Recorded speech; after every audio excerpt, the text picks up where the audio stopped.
সরকারি চাকরিতে বয়সসীমা ৩৫ বছর করার দাবিতে শাহবাগ অবরোধ করেছে আন্দোলনকারীরা। এদিকে পানি আগ্রাসনের দায়ে আন্তর্জাতিক আদালতে ভারতের বিচার দাবি।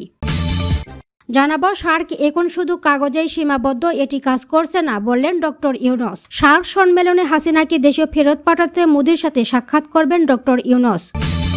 দুদকের তদন্তে বেরিয়ে এলো আওয়ামী লীগের ১৫০ জন প্রভাবশালীর বিরুদ্ধে অর্থ পাচারের তথ্য। সর্বশেষ জানাবো, সীমান্তে ফেলানির মতো আর হত্যাকাণ্ড দেখতে চাই না বললেন স্বরাষ্ট্র উপদেষ্টা। এতক্ষণ শুনছিলেন সংবাদ শিরোনাম, এবারে বিস্তারিত। এই চ্যানেলে দৈনিক গুরুত্বপূর্ণ সংবাদসমূহ সংক্ষিপ্তভাবে উপস্থাপন করা হয়ে থাকে, তাই আমাদের চ্যানেলটি সাবস্ক্রাইব করে পাশেই থাকবেন।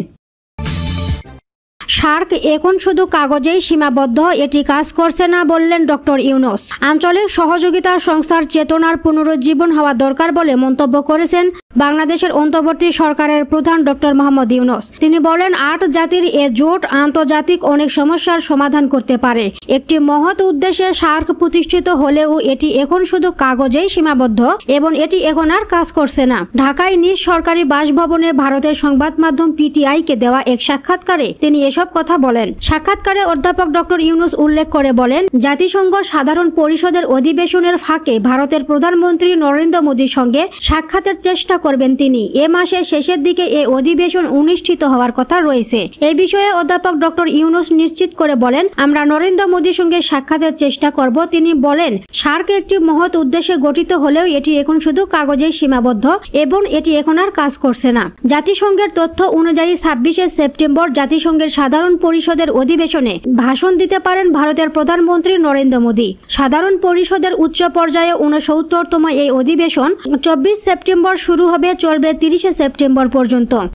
দুদকের তদন্তে বেরিয়ে এলো আওয়ামী লীগের ১৫০ জন প্রভাবশালীর বিরুদ্ধে অর্থ পাচারের তথ্য।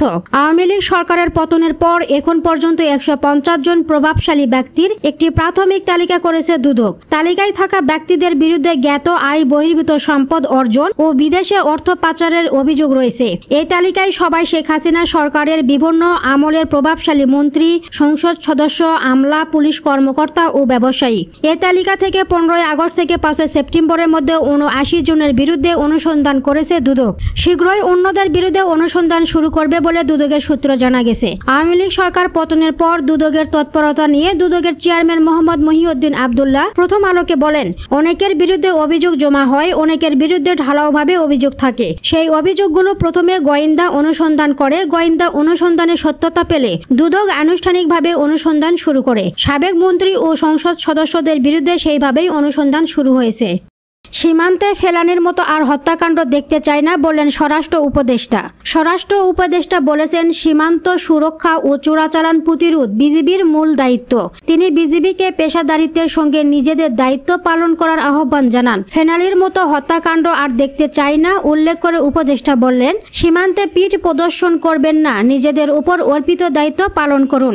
দুর্নীতি থেকে নিজেদের দূরে রাখতে বিজিবি সদস্যদের প্রতি কঠোর নির্দেশনা দিয়ে স্বরাষ্ট্র উপদেষ্টা বলেন, দুর্নীতিকে কোনো অবস্থাতেই সহ্য করা হবে না। যারা ঘুষ ও দুর্নীতির সঙ্গে জড়িত তাদের বিরুদ্ধে কঠোর শাস্তিমূলক ব্যবস্থা গ্রহণ করা হবে, প্রয়োজনে তাদের চাকরিচ্যুত করা হবে। তিনি বলেন, বিজিবিকে আইন অনুযায়ী কাজ করতে হবে।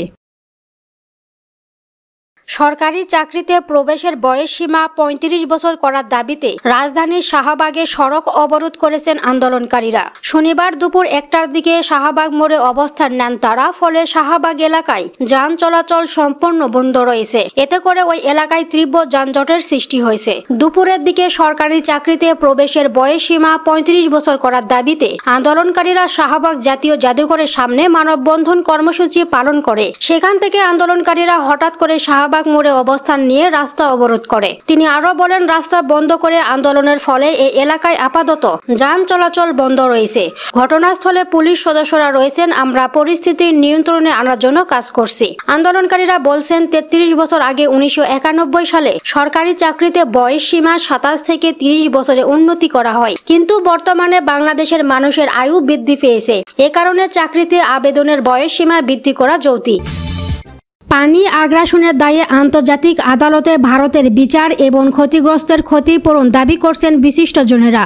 নদীর বাঁধ কেটে দিয়ে ফেনীসহ দেশের 11টি জেলাকে বন্যায় ডুবিয়ে দেওয়ার প্রেক্ষিতে এ দাবি তোলেন তারা। শুক্রবার ফেনীর শহীদ মিনার প্রাঙ্গণে আমরা ফেনীবাসীর ব্যানারে স্ট্রাইক ফর ওয়াটার জাস্টিস কর্মসূচি থেকে তারা এ দাবি জানান। দেশের খ্যাতমান বিশেষজ্ঞ, নাগরিক সমাজের প্রতিনিধি, সাংবাদিক, ছাত্র জনতা সহ বিভিন্ন শ্রেণী পেশার মানুষ এতে অংশ নেন। এতে সভাপতিত্ব করেন স্ট্যামফোর্ড ইউনিভার্সিটির বিজ্ঞান অনুষদের ডিন ও পরিবেশ বিজ্ঞানী অধ্যাপক ডক্টর আহমদ কামরুজ্জামান মজুমদার। অধ্যাপক ডক্টর আহমদ কামরুজ্জামান মজুমদার বলেন, এই বন্যা শুধুই প্রাকৃতিক নয়, ভারত কোনোভাবেই এই দায় এড়াতে পারে না। এই বন্যায় ফেনীসহ 11টি জেলার মানুষ মানসিক, শারীরিক ও আর্থিকভাবে মারাত্মক ক্ষতির মুখে পড়েছেন। আন্তর্জাতিক সম্প্রদায়ের মাধ্যমে যথাযথ ক্ষতিপূরণ দাবি করছেন তিনি। একই সঙ্গে সকল অভিন্ন নদীতে ড্যাম বা বাঁধ অপসারণের দাবি জানান এই বিশেষজ্ঞ।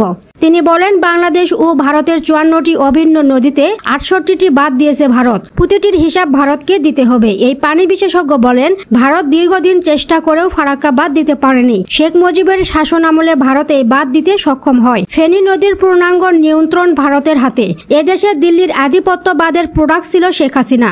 দেশে উন্নয়নের বয়ান হাসিনার ছিল না, এটি ছিল মোদির শিখানো বলি। উন্নয়নের মাধ্যমে নদী ও পরিবেশ ধ্বংস করেছেন শেখ হাসিনা।